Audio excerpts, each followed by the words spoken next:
আসসালামু আলাইকুম ভিউয়ার্স, আজকে চলে আসলাম আমার টাঙ্গাইল শহরে। তো দেখতেই পাচ্ছেন আমার এক সহকারী ভাই রায়হান ভাই কাজ করতেছে। তো আজকে আপনাদের কিন্তু আমার টাঙ্গাইল শহরের এই কিছু সংখ্যক বিল্ডিং আপনাদের মাঝে একটু শেয়ার করার চেষ্টা করব।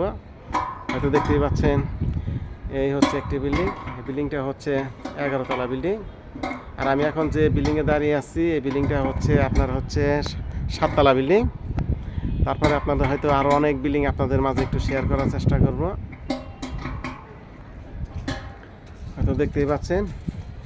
আর আমার টাঙ্গাইলে কিন্তু এখনও অনেক জায়গায় অনেক প্রচুর পরিমাণে কিন্তু গাছ এখনও আছে। তো আপনাদের এই হচ্ছে গাছের অংশ আপনাদের একটু দেখাবো। আর আমি এই মুহূর্তে যে বিল্ডিংয়ে আছি হচ্ছে এই বিল্ডিংয়ের একটি ছাদ। এই হচ্ছে আমার রায়হান ভাই কাজ করতেছে। তো আপনাদের আরও কিছু বিল্ডিংয়ের অংশ আপনাদের দেখাবো। দেখতেই পাচ্ছেন। তো দেখতেই পাচ্ছেন এই বিল্ডিং, আমি যে বিল্ডিংয়ে দাঁড়িয়ে আছি পুরো ছাদটাই কিন্তু হচ্ছে টাইলস করা ছাদ। তো আজকের মতো এই পর্যন্তই। আল্লাহ হাফিজ।